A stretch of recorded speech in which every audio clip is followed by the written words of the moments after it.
Hey YouTube, it's project time. And now what we're going to do, or attempt to do, is make a coffee table out of this bad boy. So hang in there and we'll see how it comes out.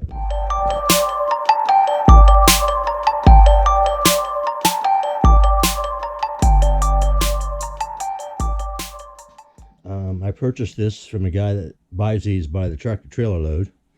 And he made some furniture and he recommended some things I needed to do, and that was to add screws. These are number 8 self-tappers.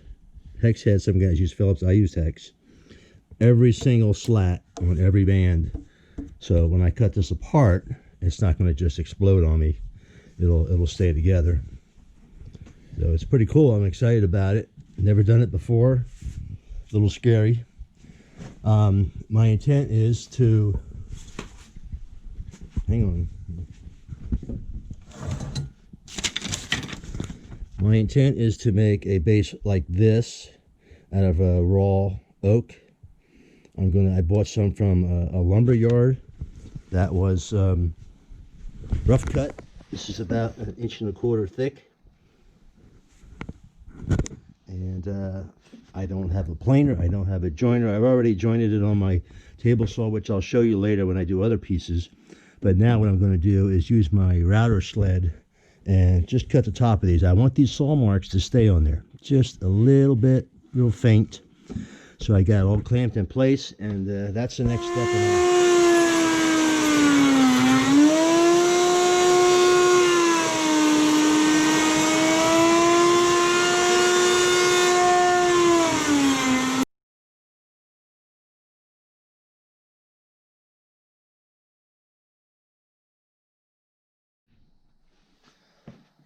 Okay, so on the plan, these legs right here are going to go through a mortise in here, and they'll get pegged. And this is the material I'm using. I want these saw marks to just kind of show through. So I'm doing these by hand to bring them out. The question is, can I keep it at a good thickness that it'll fit well in that mortise? That's all new stuff for me.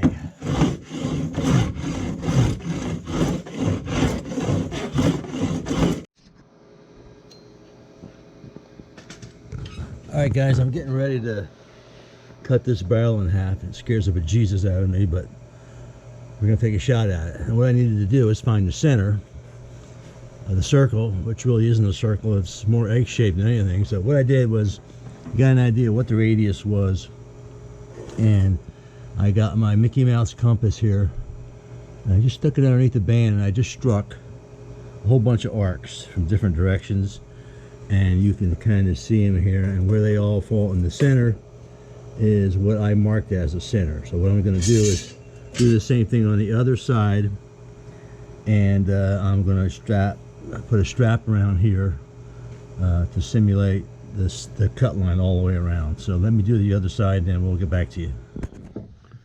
Alright, so I'm getting ready to cut this puppy. My center mark. I saw the strap on YouTube, and well, I wish I knew the site, because he gets credit for it, not me, because I thought it was a great idea. But anyway, we're crossing center.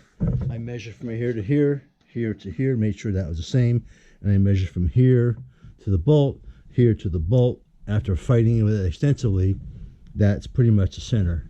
Next condition is I wanted Jack Daniels to be close to the top. And so after an hour of trying to figure out where I wanted these cut lines, I finally have it drawn in.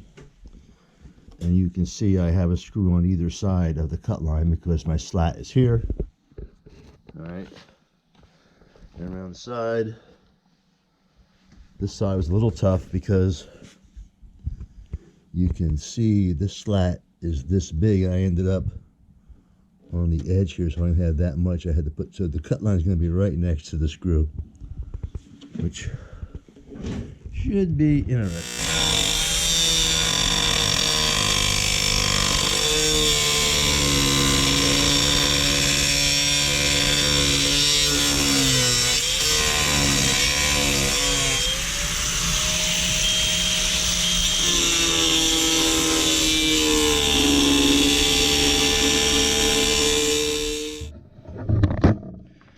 to put a little dry lube on this blade because the friction is pretty bad.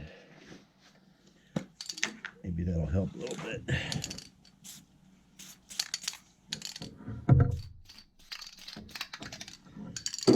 Blade's a little long too, but the wood's only so thick.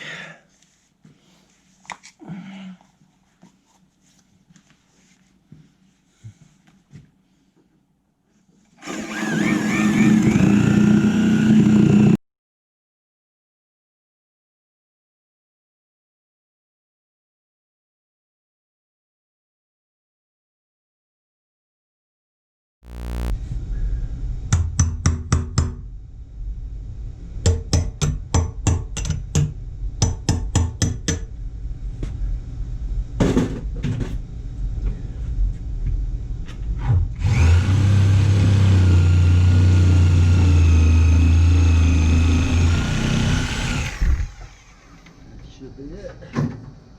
I'm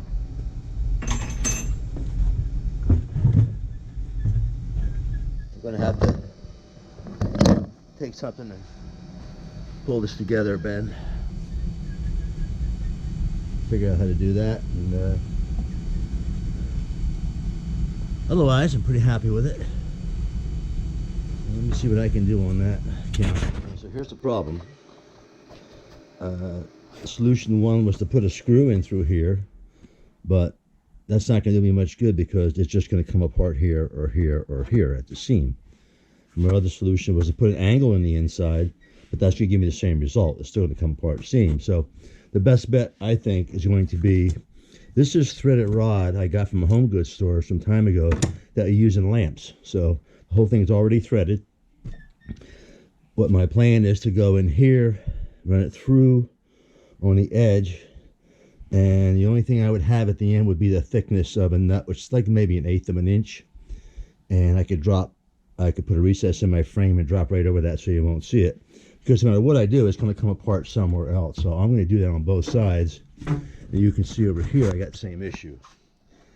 It didn't come off at the end, but it split here. So that's my plan. I'm going to run it up with the nut in through the metal band, and when I get it tight, then I'll just saw them off as low as I can get them. No hex on this, so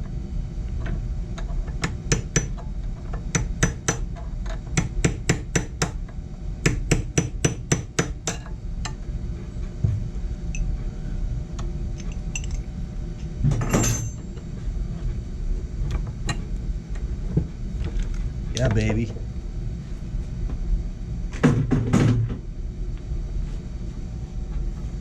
All right.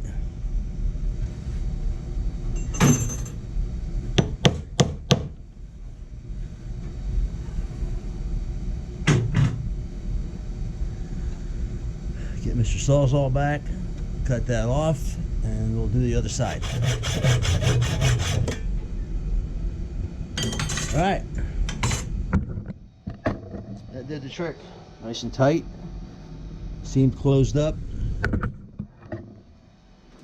It's closed up here.